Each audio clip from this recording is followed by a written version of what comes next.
Ladies and gentlemen, please welcome your panel on global leadership in the new era of energy, moderated by CNBC's senior national correspondent, Brian Sullivan.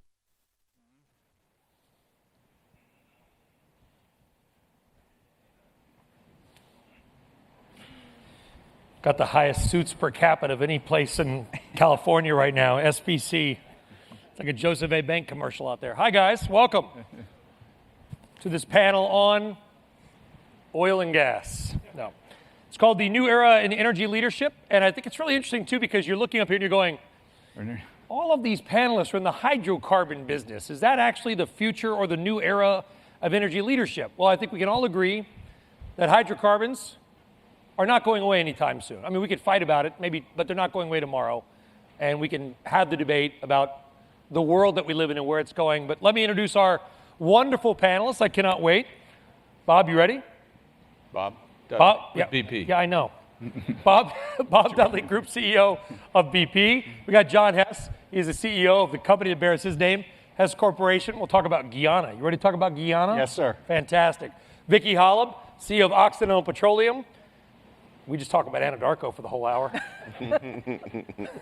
The IR people get up and walk out. Yes. And Michael Smith of Freeport LNG, which is amazing because LNG, liquefied natural gas, I mean, talk about global leadership, Michael.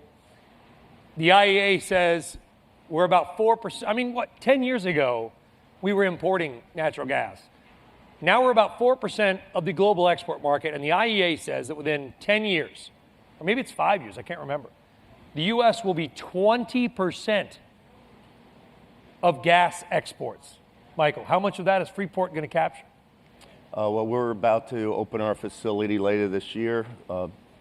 BP is one of our largest customer, and thank you. We'll be exporting 15 million tons, and that's about 2 BCF of gas per day. The U.S. currently produces about 85 BCF of gas. So you're looking at about 2.5% of the U.S. gas production in one facility. And it's quite needed so that the people in the room who are drilling for oil in the Permian, they need an outlet for their gas, because if the gas doesn't find a market, the oil's going to stop. So we need LNG in the United States to be exported. And what's amazing is that I think there's, and correct me if I'm wrong, Michael, there's 3 export facilities now, I believe. Sabine Pass, there's Cove Point, Maryland, and Kenai, Alaska. I know Corpus is coming online, so maybe that's 4, but there's 22 in development, in some stage of development. Is that sustainable? Are we overestimating the future of gas and LNG? Well, every wannabe in the world can put in an application with FERC and with the Department of Energy. It's for the Department of Energy. I remember the Undersecretary of Energy once told me $50 and a fax machine, and you could apply for a DOE export license. The FERC process is expensive. There are many companies trying it. I believe it's in the 30s. There's only going to be a handful that will be successful in the second wave. Because there's only so much that's going to be necessary, and every project we're talking about $10 billion plus. This is not for the faint of heart and not easy to develop. So, but it's much needed, and right now, if all 5 facilities that are currently either operating or under construction were fully operational today, we would be exporting approximately 9.5, 10 BCF a day. I will not be surprised with the second wave that doesn't double. Wow. Vicki, I mean, one thing that you've pinned your, sort of focus on has been lowering emissions. I mean, trying. It's a hard business. And Bob will talk about it as well, because I know you faced a lot of pressure in the UK, and European has their own sort of view. There's protests in London, et cetera. But can low emissions and shareholder returns go together? Certainly they can, and we today are perfectly positioned to be the company that helps to lead us into a low carbon environment, because we're the largest handler of CO2 for enhanced oil recovery in the world. And with that experience, we can actually now start to act upon what's happened in the United States here, where legislation has now enabled there to be a tax credit for the installation of carbon capture on industry. So we can now, we believe, execute on a strategy to get the anthropogenic CO2 from industrial sites in the U.S., get it to the Permian Basin, and use that CO2 to enhance oil recovery reservoirs. We believe that our industry has to do more than just lower emissions. We have to be proactive in trying to get to the point where we have a strategy that enables us to ultimately be carbon neutral. And we believe, actually, with our CO2 reservoirs and experience there, we can be carbon negative and therefore help other companies to lower their CO2 emissions and or capture CO2. But isn't that the challenge? Because, I mean, I could walk out of this room, walk down the block, maybe even in the room, and there'll be people I will say, there's no way an oil and gas company can be carbon neutral, just by the very nature of the business. Well, we believe we can, but you have to have the motivation to do it. And what happened in the United States with the passage of that legislation, which we endorsed and helped to sponsor and get passed, that gives tax credits. And what we can do is then buy CO2. We can pay for the CO2 that comes from those industrial sites. So with a tax credit, with us paying some money for the CO2, and then using private equity to build some of the infrastructure, this actually will become a business model for us. It's not going to be a cost, a line item cost. It's going to be a business that does generate 15% returns, we believe, over time. It's a challenge you all face, all of you, John. How much of your time do you spend thinking about the growing climate challenge? Well, it's a huge risk to our business. I think our industry needs to make a better case for how important oil and gas are. I know Bob has done that, Vicki and Mike, but we all need to do a better job. You mentioned the International Energy Agency before, and they point out that to grow our energy 30% between now and 2040, but also reduce our CO2 emissions by 80% by 2040, to meet all the climate goals of Paris, oil and gas will still be 48% of the energy mix in 2040. So I'd like to advocate that oil and gas are actually part of the solution. I know the title or theme for this conference is driving shared prosperity. Oil and gas are key to lifting people out of poverty and fueling the world's economic engine. So I think we need to do a better job making our own case for how important oil and gas are. The flip side of that would be, though, John, and I know, Bob, you've heard this as well, is that, well, no, you can't, because oil and gas, sort of polluting the atmosphere. It's harming poor people of the world disproportionately to those of us who have the ability to come to Beverly Hills and drive Teslas. Yeah. Well, what we try to do is have a constructive dialogue with government leaders as well as the public on making the case for oil and gas, but also pointing out to them that the challenge to reduce those CO2 emissions is Herculean. And what we often try to do is suggest to people to read what's called the Princeton wedges. It's done by some professors at Princeton that explain how difficult it is to reduce CO2 emissions while growing the energy footprint. And so if you make a pie like this and you say, okay, how do we do that? Obviously, CCS that Vicki's talking about is very important. More natural gas is very important. But there are actually 15 wedges or initiatives that have to be done to make that happen. And let me just point out some of those wedges. You have to take nuclear plants from 400 to 1,200 in the world. What's the likelihood after Fukushima? And yet nuclear is one of the best answers for a cleaner environment because it's base load and it doesn't have hydrocarbon emissions. You have to stop deforestation. You have to replace a coal plant with a gas plant every week for the next 45 years. You get the point. Each of these initiatives or wedges is Herculean, and there's a huge price tag.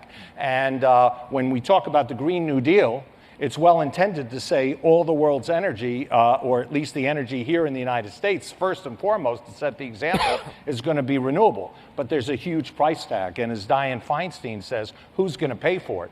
So I don't think there's any question about the what. Our own company, Hess, believes climate change is real, that the higher temperatures, melting glaciers are a sign of things to come. We have to do something about it. It's the how. And having a realistic, pragmatic discussion about the how, I think, is a step going in the right direction. And one of the problems, we're talking at each other instead of talking together.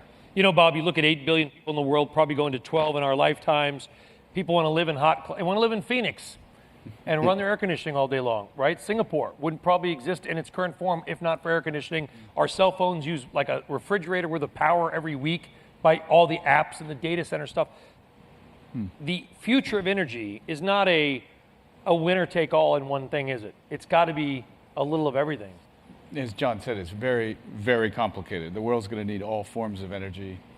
Renewables is great. It can't be a race to renewables. It has to be a race to reduce emissions. So every kind of energy needs to be done with less emissions. If you can think out to 2040, if you can imagine a world where there's another China and another United States, that's what's going to be out there in terms of demand by 2040, 2 billion more people. We need to be, the oil and gas and energy companies have to be part of the solution here. We're spending billions on research and programs and technologies and carbon capture and storage. It's high on the priorities of every board of any oil and gas company I know. I'm really glad you said hydrocarbons, because I don't like the term fossil fuel, because it lumps coal with natural gas, for example, which has half the emissions of CO2. Natural gas, in full disclosure, is a greenhouse gas. It's a potent one. It lasts 8 years in the atmosphere. CO2 lasts 50 years. But we can fix this with the new technologies of detection, measurement, and stopping emissions of natural gas.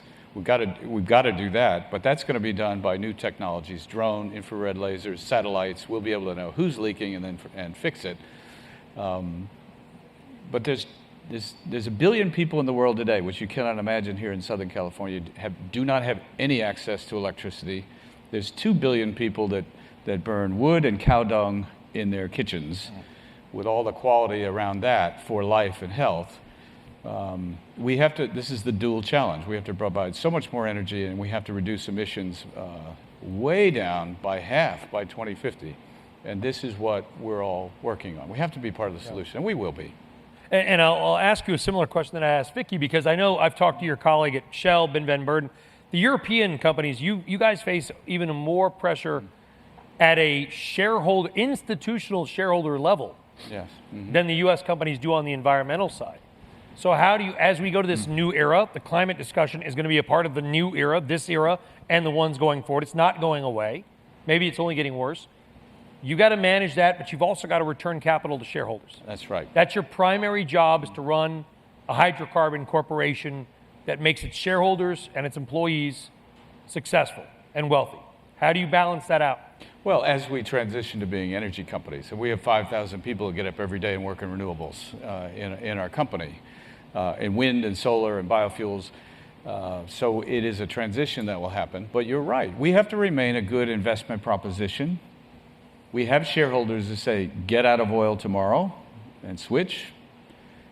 It's not practical. What's the P stand for in BP? I don't know. So some people if said British beyond Petroleum 20 years ago. got out of petroleum, what are you? Well, I think we will transition into being energy companies as you go through the century. I mean, it will be. We're doing a lot with renewable energies on a bigger scale, large scale. We will. But we've made big bets in the past. We've made very large bets 20 years ago with a speech here in California around renewable energy and the need to look at climate change and shift ourselves. It was ahead of its time. It was ahead of policymakers and investors, and we ended up writing off most of it, held on to some of it during our problems in the Gulf. But you're right. Europe is characterized somewhat differently than I would say the U.S. We had climate demonstrations that absolutely gripped and paralyzed London for 10 days. Right? Last week. 2 weeks ago? Demanding that Britain become carbon neutral by 2025. Is that possible? Well, Britain, to me, there's a little irony in this because greenhouse gas emissions in Britain, because of the policies that they've taken, are now down to Victorian levels. It's brought down incredibly. Coal is not burned. And so Britain, to me, is one of the best examples of change here. But doing it by 2025 is probably not realistic. But I mean, I think anyone who knows anything about the energy system knows that's not possible. But I think the point was to raise the awareness of the issue, and they did that most certainly. Well, I think, Vicki, it's the new era of energy leadership is the title of the panel. And so I'm thinking energy, okay? It doesn't just mean driving. We talk about all the things we want to do. To your point, John, I mean, you can't build a nuclear plant in this country. If you can, it'll take, I think they're opening one in Georgia. 10 years. Yeah, 10 years at the quickest. $10 billion. We're getting rid of coal, maybe rightfully so, but either way, we're getting rid of coal. People complain about natural gas, to your point. Do we go back to whaling? I mean, I don't know what we're supposed to do when we want these lights to turn on and make TV anchors look good. Is that what we're supposed to do with the electricity? That's it. Well, I haven't gotten to you yet. Yeah. How do we power the planet? 8 to 12 billion people who are, it's almost offensive for the United States to tell somebody in India, you have to do this. Because, by the way, we've had electricity forever and you're just getting it, but shame on you. Like, how do we balance out the need for power, but do it responsibly so we don't crack the planet in half? Well, it's going to take a lot of things. I first talked about carbon capture and sequestration or use in EOR reservoirs. The other thing that we can do is to look at different technologies. We have to produce energy. There has to be a good quality of life in countries that today don't have any other options. So we're investing in technologies. One of the technologies that we're investing in that's we believe is going to be something that can be used around the world is a technology that combines hydrocarbon gases and combusts it with oxygen instead of air. And by doing this, it uses an alum process which generates a lower cost electricity and emits a pure stream almost of CO2 that can then be directly taken and sequestered or used in reservoirs. This type of electricity can be used anywhere. It's lower cost, and it's something that we've invested in called Net Power, and we're going to start using this in the Permian. We'll be installing it there. We'll be using it in Oman and some of our other operations. We believe this is a way to get electricity out to other areas in a no-emission way. So that's one technology. How scalable is that, Vicki? Can you go into that a little more? Well, it's right now. We've got the pilot plant that was running, and we're getting ready. We're now starting to phase it up, the design. We'll be probably starting to build in the Permian in 2020. We believe that, as I said, it can be used in a lot of places, pretty much anywhere in the world. The other thing that we're doing for specific use in our enhanced oil recovery is direct air capture. So you can take equipment, pull from the air, extract the CO2, and also use that for sequestration. Then the other part of it is, in addition to those advanced technologies that we're using and investing in, again, to generate, those things will generate returns for our shareholders, we're also using renewables in our operation. We're starting to use solar in the Permian. We're going to use solar in Oman for our steam flood. And over time, that will help to lower our operating costs. So it's going to take all of us using a lot of different things to make an impact on the world. What role does LNG play in all this, Michael? Well, I have 2 children who drive Teslas, and I know the numbers for the growth in electric vehicles, in addition to the billion people in the world who do not have electricity, and that number is going to explode when you go from 8 to 12 billion people. The only way that we can supply the energy for them under current regimes where nuclear is not an option in mass quantities is clean burning natural gas if we're going to be concerned about the environment. Renewables has its place, an important place, and I certainly hope that there's new technologies that make it so that it's not intermittent in most of them. But we need the power to create the electricity for people to drive electric cars. And if that's the wave of the future, we need more natural gas than we ever even thought we were going to need 10 years ago. That's the irony of it. I mean, it's you want to have, and almost every car maker has announced, and the only reason I bring up cars is that you guys have a couple gas stations, from what I understand, Bob, is that it's the primary demand for hydrocarbon is transportation. I mean, it's no secret, right? Mm-hmm. So we want to drive electric everything, but to your point, Michael, I mean, the demand and the need for power, ironically, then is going to soar. We've got to charge that car every night. That's going to take extra generation capacity. But nobody talks about that side of it. Well, the irony is for people, when you have electric vehicles, and if you're doing it to make the world a better place with lower carbon emissions, you need to find out where your electricity is coming from. Because if they're burning coal, you're actually increasing the amount of dirty hydrocarbons being burned. If you're in a place in the Northwest where you're doing hydro, it's the cleanest possible thing that you can be doing. But most of the world is not in either one of the extremes, and the most accessible fuel is natural gas. And fortunately, in my business, we have the mechanism to deliver natural gas to the countries that don't have natural gas. It's natural gas that's been supercooled, shrunk 600 times, so that a beach ball, think of a beach ball shrinking to the size of a golf ball. You can put a lot more golf balls on a ship and take it from a country that has excess gas to a country that does not have any natural gas or not enough. That's the concept. And then they can burn clean natural gas for their electricity needs instead of coal. But they need the electricity. One way or another, they're going to get the electricity. And they're just not going to get it in the next 10 years or 15 years, all from the sun, all from the wind, all from biofuels. Because a lot of it is where you live. I mean, we were on a panel a couple years ago. I think you were on that panel. I don't remember, Michael. And one of the panelists said, how many people own a Tesla? And it was a couple years ago, so I don't know, about 10, 15% of the audience raised their hand. He goes, you're all coal burners. And of course, I think 2 people walked out. They were so offended, because he was like, you got to know where you get your power from. And we talk about leadership going forward. John, and I asked this of Bob last year, when we move toward electrification, what does the gas station of the future look like? What is power, what does transportation look like? What are my grandkids going to be doing? Well, going to a Hess station? Yeah, well, we're out of that business now, even though we still have the Hess toy trucks. I got it. But not a coincidence, though. I think there's, the Milken conference at its heart is an investor conference, okay? And I think the biggest challenge, what Bob does, what Vicki does, what Mike does, what our company does, require one word. It's called investment. We're really capital intensive.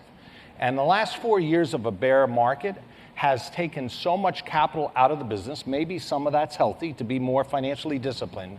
But at the end of the day, we're not investing enough to meet the priorities the world has for our oil and gas to meet demand 5 and 10 years out. And I'll use an example, and you and I have talked about this before. The International Energy Agency, again, the reference that we both cite, says that the world has to invest $580 billion a year to grow global oil and gas to meet increasing demand, as well as meet production declines. That number of $580 billion 3 years ago was $350 billion, 2 years ago was $370 billion, last year was $410 billion, and this year's $420 billion. 4 years of underinvestment. That is going to put pressure on the system the next 5 years, whatever the energy mix is, because oil and gas are so central to what we have going forward. And Brian, you and I have talked about this before. That's in the face where investor sentiments have changed markedly. And you and I talked about it's gone from drill, baby, drill to show me the money, meaning from production growth for its own sake to return of capital to your shareholders. And as a consequence of this, 80% of the drilling in our country for shale producers is done by independents. And they've had to tap the brakes with oil prices in the 50s the last 3 or 4 months until recently. They've cut their capital programs 20%, 10%. And as a consequence, the rig count in our country has gone from 1080 to 990 at a time that actually more of that oil and gas are going to be needed. So I think the industry has a real challenge to making its case to where you have capital efficient growth, you generate free cash flow, and you also return capital along the way. This is shown in a number of companies in that multiples of cash flow, and investors here understand what that means, has gone for independent shale producers from about 10 to 5. And it's actually the first time where a lot of the multiples for the major companies actually actually in the last 10 years, it's the first time that major companies' multiples are actually higher than independent shale producers. So it's not a surprise that consolidation has started. Scale is going to matter. Diversified portfolios is going to matter. Well, since the market bottomed on December 26th, you have the best performing stock in the S&P 500. You know, 86% gain from the market bottom in December. So you're going to buy Anadarko out from under Vicki? No, we're going to. Oh, you're going to buy Anadarko? Yeah, I'm joking. We're going to. I'm glad you're joking. What's wrong with Anadarko? Nothing. Don't worry, Vicki. It's okay. You don't have to leave. No, but you know, I think the key for all of us, whether we use acquisitions or we merge with each other, the key is to go down the cost curve. We have a business that's so capital intensive, but volatile at the same time. Your point, $76 WTI per barrel in the beginning of October, $42 a barrel at the end of December. How do you plan a long lead time, capital intensive business that I just talked about with prices going around? So you have to go down the cost curve. We're building a portfolio that can work with Brent as a break even of $40 by 2025. That's all you can focus. It's about the best rocks for the best returns. Bob, you know, people ask me, why are you interested in oil and gas? Well, I got interested in oil and gas because after the financial crisis, it was the only industry adding jobs in America for 2 years. 2 years, everything else was imploding, and oil and gas was growing. And men and women, I was literally up in Williston, North Dakota, as they pulled in their car with everything they owned in the car, living at a Hampton Inn, because that was their only chance of a job. And, you know, I know you've been to Williston, and if anybody here's from North Dakota, I apologize, but that's a tough place to live. It is cold. It is hard living. I mean, they work hard. And the one thing I like about your industry is that it's real people doing real things, right? It's not some app, you know, that tracks our every movement. And not that there's anything wrong with that, tracking our movement. Eric Schmidt might be in the office, in the audience. Sorry, Eric. But your business is also impossible because you've got to manage this huge industry that requires all this capital, but yet the last 10 years, the shareholders have been like, give us the money back, give us the money back. But if you don't reinvest in it, your stuff breaks down and gets old. How do you balance that out going forward, Bob?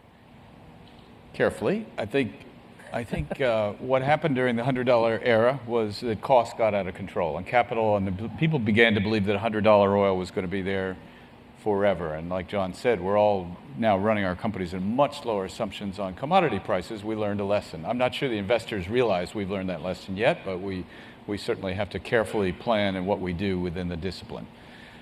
And costs have come down far. Capital costs, steel costs, everything came down from those years. So let me go back to something else you said, and Michael and John said about, because I do believe that natural gas has got to be part of the big steps in solving the climate change issue. We've got to get back to cleaner fuel, and natural gas has got to be part of that. Some concerns I have around that, there are institutions, global institutions like the World Bank and the IMF saying we're not going to loan any money to fossil fuel projects.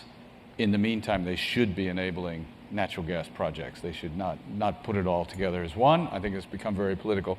I think the other thing is a threat to solving, getting natural gas out there and lower emissions fuels out there. I think there's a new emerging threat is trade. So as the world disorder becomes the new order, the idea that U.S. natural gas is going to be able to get out there around the world, everywhere, the probabilities is more difficult now. So there are political and geopolitical factors that are up against some of these big challenges that we're trying to solve as well. And so we also have to deal with not only capital, we have to deal with the geopolitics as well. Not going to have an argument with me with what Bob said. So, are you going to bring down the trade deficit? Our little plant actually reduces the trade deficit by almost 1%. The U.S. trade deficit, one plant. Wow. And there are be 5 plants up fully operational by mid next year. That's a big number. I have no idea why it took so long for our government to approve all of these LNG exports, given what it did for jobs. I mean, our facility will end up producing 25 to 30,000 jobs for the next 30, 40 years, for as long as it takes to continue producing in our plant and producing the gas that needs to fill it. So it has a major impact in the U.S. economy. Well, Vicki, you're an engineer by trade, I believe, correct? Yes. So anybody here remember the Pickens plan? Boone Pickens, right? 10 years ago, I think, Boone and I on stage together went through his plan, talking about how natural gas for transportation needs to happen because automobiles are the primary driver, pun intended, of gas, of hydrocarbons, particularly crude oil. Why haven't we seen a greater adoption in your engineering mind of natural gas as a transportation fuel? Well, first, can I talk a little bit about the trade deficit? We actually have contributed a little bit to the reduction in the trade deficit because With Oman? Back a long time ago, we had one of our CEOs. I want to say hello to Dr. Ray Irani, former CEO of Occidental Petroleum. He was on board when we bought the naval station at Ingleside. And we bought it for $82 million. We converted that into an oil export terminal. And we're now, although we sold it, monetized it, we kept our capacity through it. Now we're exporting 10% of the oil out of the U.S. today, so that's Occidental. And we're proud of that and proud to be a part of helping that trade Bring deficit. down the trade deficit. Yeah. Was there another question? Yeah, how come we're not driving natural gas-powered cars? It seems to make sense. It does. I think that, like with any technology, there's got to be some incentive to adopt it. And I think that until there's some incentive to make the technology work and work on a broader scale, there has to be then the infrastructure. I think ultimately there will be more use of that in the future. There's just not the incentive to do it on a larger scale right now. And that's the challenge, I think, on the electric side too, is that when you've got, my dad owned a gas station in Los Angeles. That's when I was a kid, I used to go with my dad, and I realized he was breaking all kinds of child labor laws now. Like I literally was pumping gas at 9 years old. Nobody was there to help, whatever. But it was a mobile station on Whittier Boulevard, and I just you look at the structure now, Bob. You and I have talked about this. You said last year something very smart, and I thought it was very funny. I said, "What's the gas station of the future going to be called?" And you said maybe mobility station, so because it might have all three. Yes. Right. Yeah. You might be able to get gas, charge your car. Maybe put natural gas in your car, hydrogen, right?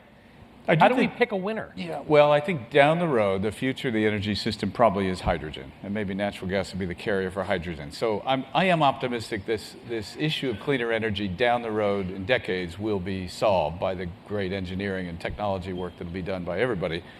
The gas station, I think, will be a mobility station. I mean, we bought the largest vehicle charging company in the UK. We're putting charging stations in our they call them forecourts there, but service stations, and they're on the streets of London. I think electric cars and vehicles will be quite central to big populated condensed areas because they do reduce emissions. But I have to say there is something quite unique about that small bundle of hydrocarbon, gasoline, tightly bundled and stable, that is what will drive a lot of transportation for a long time, including airlines and pieces. I think compressed natural gas could be a solution for railroads, very heavy trucks and equipment, but probably not on the forecourt. So I think a combination of electricity and gasoline will probably be the future for decades.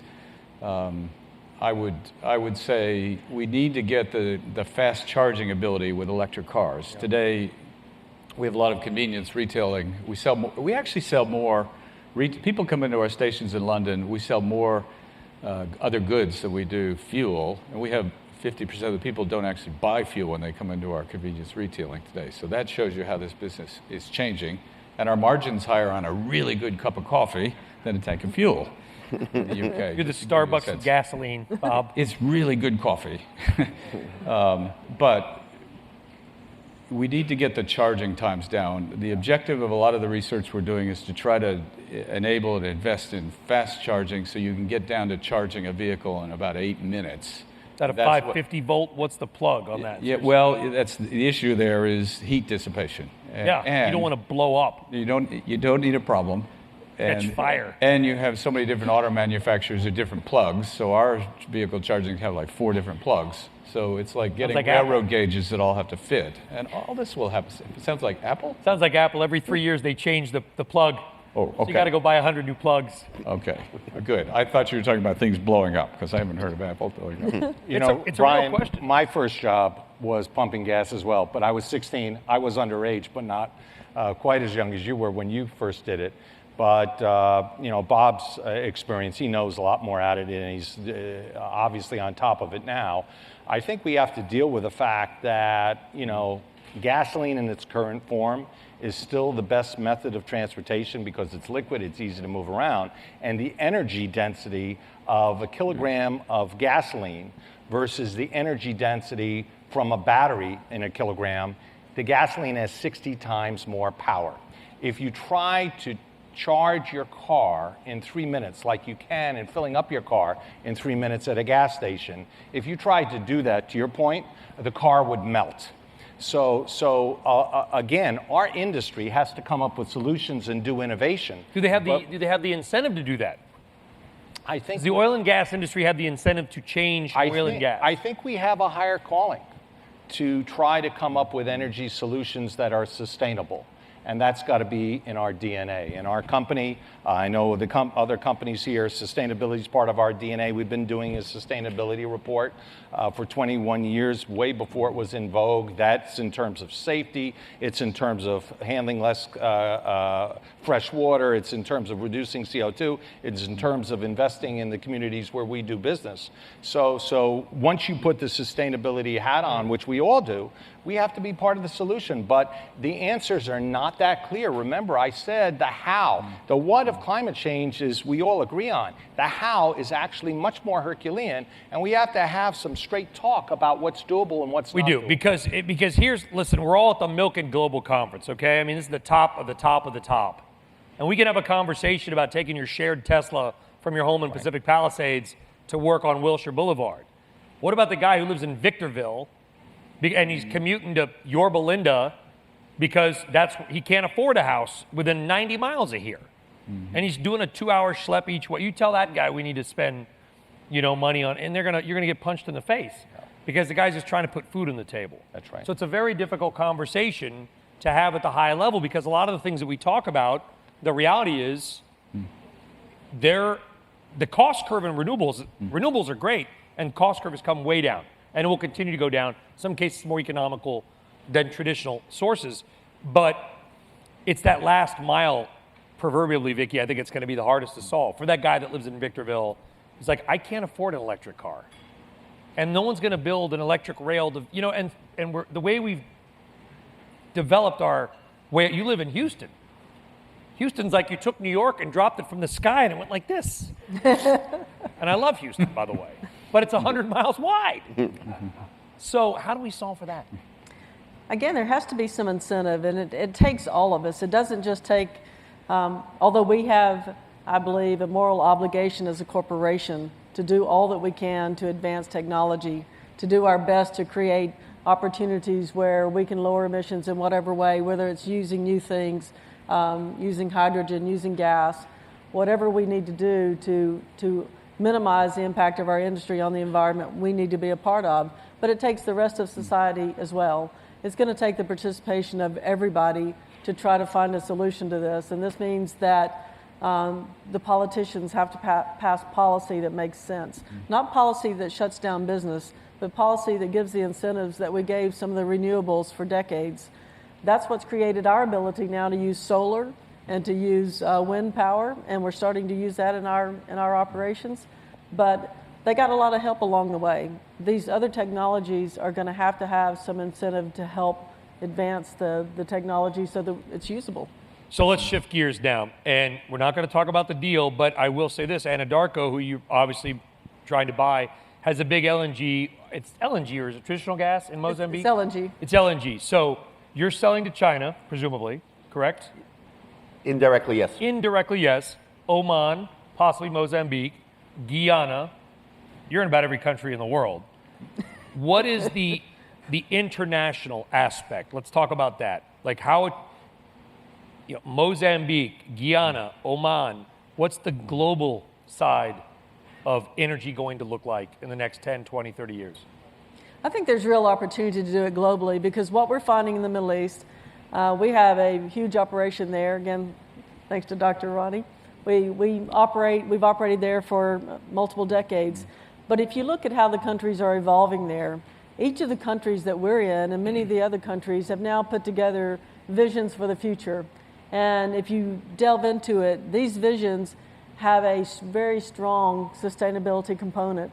And they're very committed to making change. And I believe that in Abu Dhabi, in Oman, when I've really delved down and looked at what they're trying to do, they're going to be leaders in the world. So it's not just those of us over here.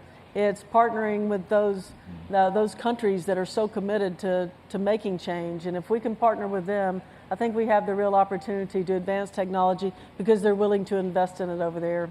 The good thing is policy doesn't have to drive what they do because the governments are committed to making it happen. What's it like doing business in Guyana? Fantastic. Profitable? Yes. Let me give some perspective on this because our macro view informs our strategy. And that is, I talked about the investment challenge before. The one area that's gone up in the last 4 years in investment in the oil and gas industry is shale. It's up 60%. But the rest of the world, to your point about international, is actually down 40%. So areas like offshore exploration or even LNG are being starved capital versus the past. And energy producers like Mexico or Angola or China are all down because they're not getting the capital that they need.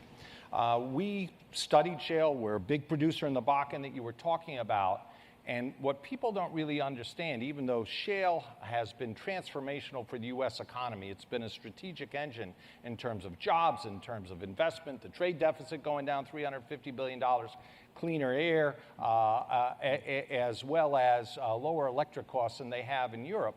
But people don't realize that on oil shale, it's 6% of world oil supply today. It's going to go to 10% by mid-decade, and then it plateaus. So if we had a shale-only strategy, we wouldn't be sustainable. So we stayed in the offshore business, and we were very fortunate to approach Exxon, who had blocks down there, and they, along with the Chinese National Offshore Oil Company, partnered with Exxon as the operator. We have 30%, and we're very fortunate because we had the conviction to stay in a long-term business and to have a balanced portfolio, not just shale short cycle, but long cycle offshore. We got into one of the largest oil discoveries in the last 10 years. It's had 13 discoveries to date, 5.5 billion barrels of oil equivalent, 5 ships that'll deliver hopefully 750,000 barrels a day gross of oil per day by 2025, and there's multi-billion barrels of exploration remaining. So wildcatting is still alive and well. As Bob knows, it's risky.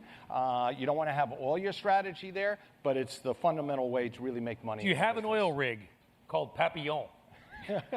No. Two people got that joke, the entire audience. Bob, why has international investment gone down, not for BP, but just macro level? Is it risk? Is it lack of return? Is it C, all the above? Well, part of it is just getting the discipline back in the industry. I mean, I think we were spending too much money for a while, and what's happened through that, it's not all negative in terms of reductions, because I think cost structures come down. There's been about 40% deflation in capital cost and cost. So right there is a rebalancing of the industry. For a company like us, international is certainly important, and maybe maybe a couple of figures for the audience here. If you asked a year ago, 99 million barrels a day produced in the world, 11 from the United States, 11 from Saudi Arabia, and 11 from Russia. 11. So Dan, I was talking with Dan Jurgen, who's over here. He's a real world expert at oil and gas. He should be moderating he should this. be, Dan, why aren't you? Oh, you're doing great. Who's here? You're doing great. But, so where is this going? So 2004, the United States only produced 5 million barrels a day. It is unthinkable that today, U.S. production is at 12 million, the world's largest oil producer, going to 16. This is what is partially changing the geopolitical equation of the world here. The U.S. has a certain might in the world of energy that is changing trade relationships. And so as companies we work in a lot of countries, we have to navigate this now very carefully. Sanctions and other things are going to change the way we work. It's a little off topic, but having gone to the last 3 OPEC meetings, I think I've seen you at one of them. Not setting oil prices. Is OPEC Is OPEC over? No, actually, no. I think it's a very important organization that will moderate. The worst thing that can happen, and has happened, and you talked about Williston example, and John and Vicki, we've all been through this, the price of oil going up and down, 100 to 37 a few years ago, then back up by October to 85, and then down to 50. This is not good for planning, investment, stability of communities. And what OPEC does is they throttle back and forth. And I genuinely believe that I'm not going to speak for them, but I genuinely think there's a range of oil prices somewhere in the 55, 65 range that they think is good for consumers and producers to create stability. And so they're moderating quite a bit to take into account the increased U.S. production. So in many ways, OPEC is enabling a lot of the growth in the shales in the U.S. Brian, I'd like to build on Bob's point. There's a misconception in our country, and it was probably true 10 years ago, that the lower the oil price, the better for the economy, because the consumer was so important, 70% of the GDP in the country. And 10 years ago, that might have been true, but today it's not true. And let me give you just a few quick numbers. Gasoline demand 10 years ago in the United States was 9 million barrels a day. Crude oil production was 5 million barrels a day.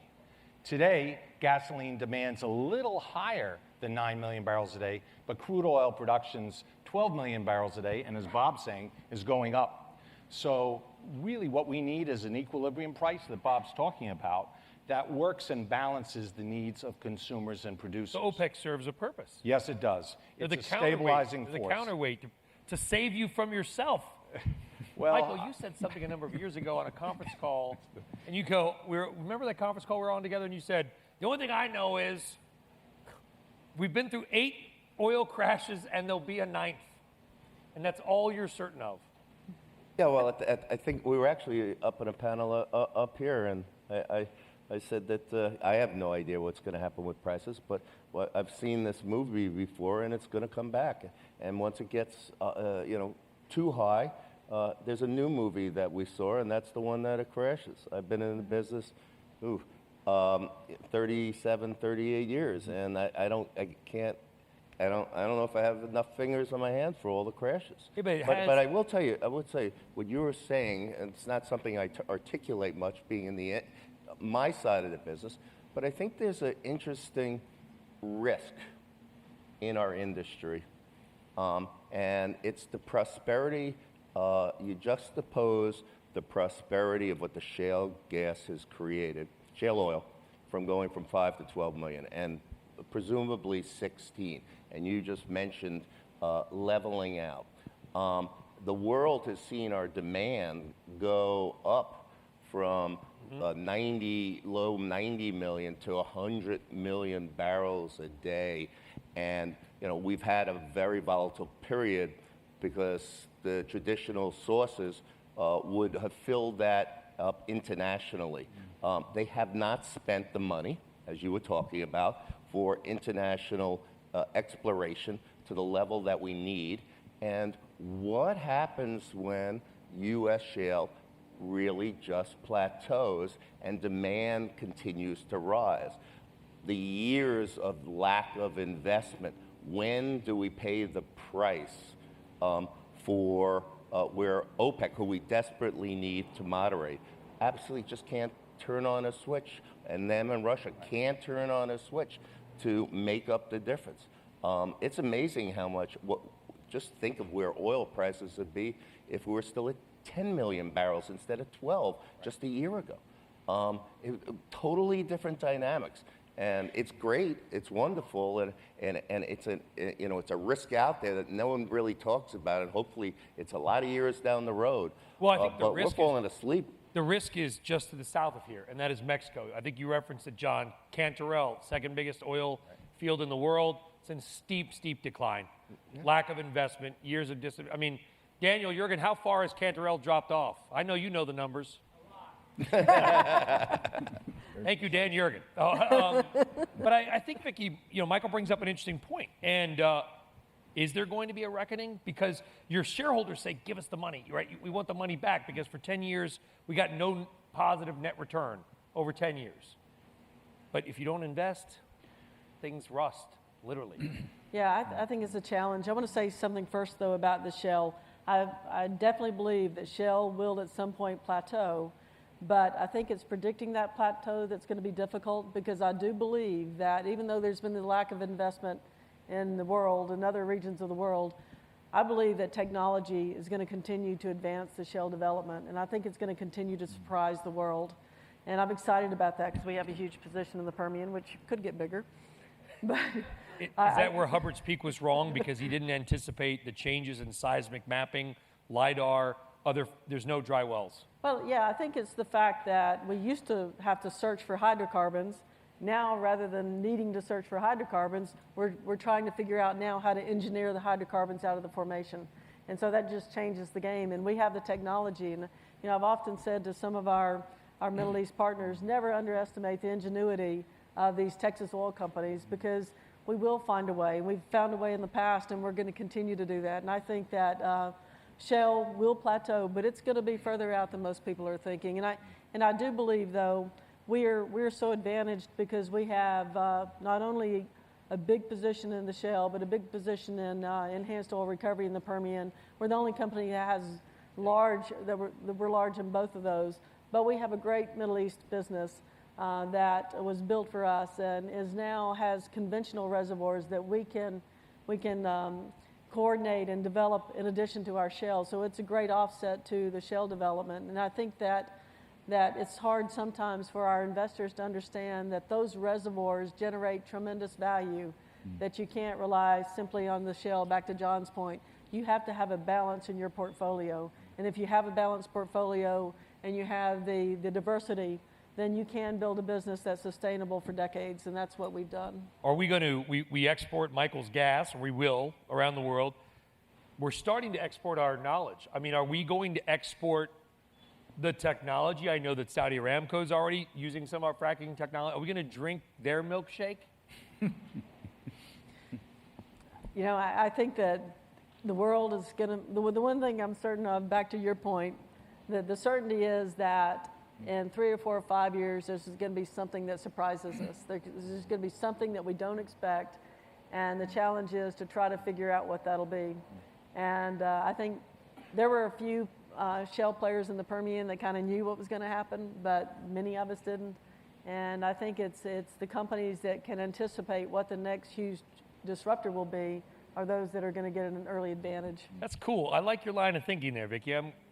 It's a good. I'd like to kind of expound on that because it's interesting. Because I know time is ticking down anyway. Bob, what do you think that's going to be? Is there going to be another shale, another what would, if you had, I know you can't predict black swan events. That's the whole point of a black swan event.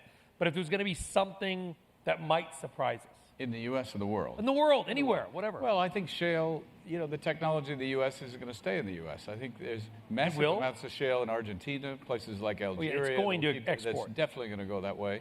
I mean, 25 years ago, none of us used these things. And think about how it's transformed, the ability to image what happens in the rocks and everything. Look, I mean, the fundamental change in the United States, I think most people don't realize the economic boost. If you think coming out of the financial crisis, think about where we would be today if natural gas were $10 to $12 an MCF. Today it's $2.60, $2.70.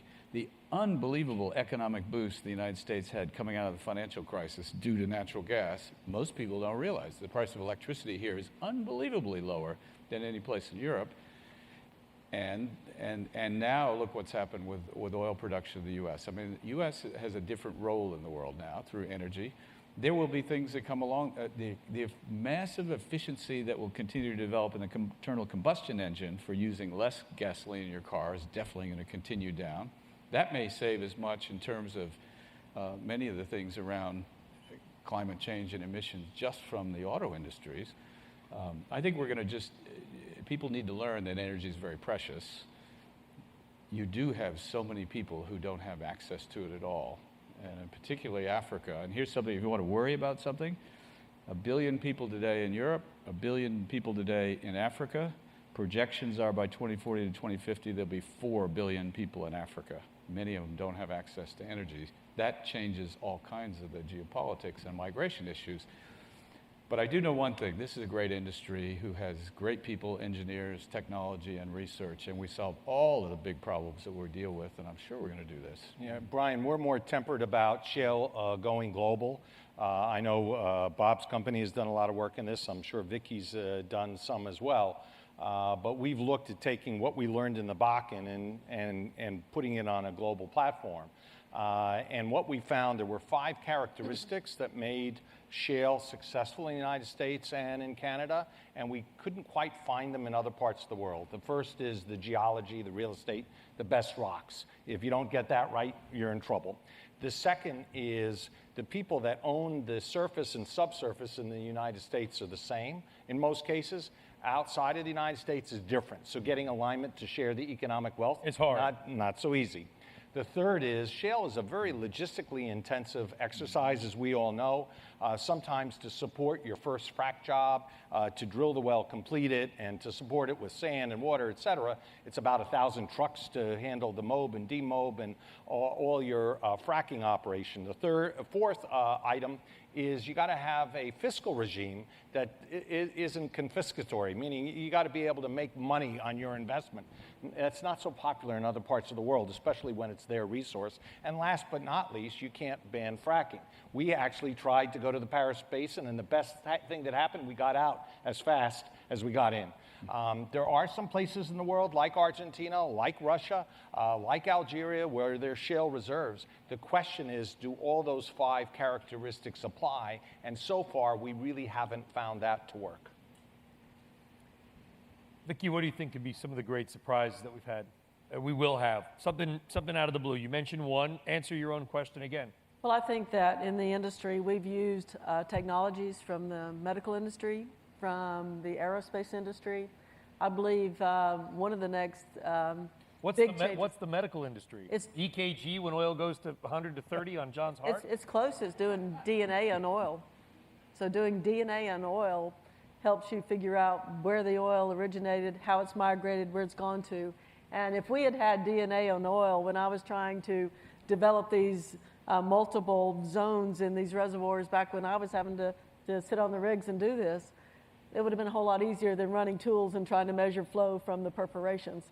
And so I think that those kind of technologies that we're now applying to the oil industry are going to translate into, now they can send things inside your body that can direct it where to go. Imagine the day when we're going to be pumping proppant and we're going to program it and tell it where to go, so that along the lateral, we're going to have a certain part of that lateral where we stimulate and we don't interfere with other wells. We maximize the reservoir surface area that's impacted, and we design the optimum perfect well. It'll happen. How far out are we on that? Probably that could be 10 to 15 years, but it'll happen. It'll happen in hopefully our lifetime. That's pretty cool. Before I retire. Yeah. Michael, what do you think? Well, look, the world has changed so much. Bob pulled out his iPhone, and we're going to see technological changes that will transform the way we use energy and transform how we find energy.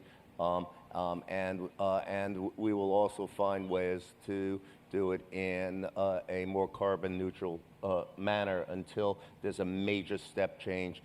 Bob mentioned hydrogen. That would be the ultimate. I hope I'm long retired and have, I've diversified completely. Okay, but that day will be there.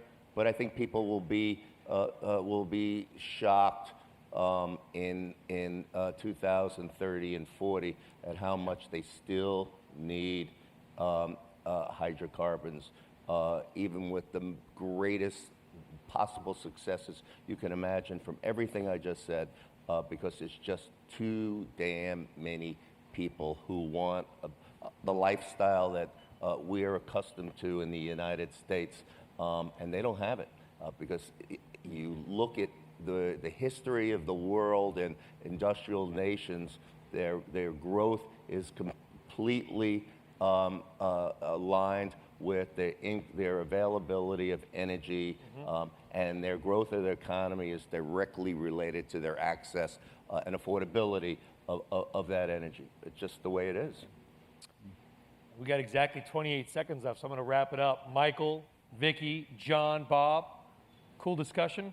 Thanks for having me here as moderator. Guys, we appreciate your time. Have a great day and great rest of your conference. Thank you all for coming. Thank you. Thank you. Thank you.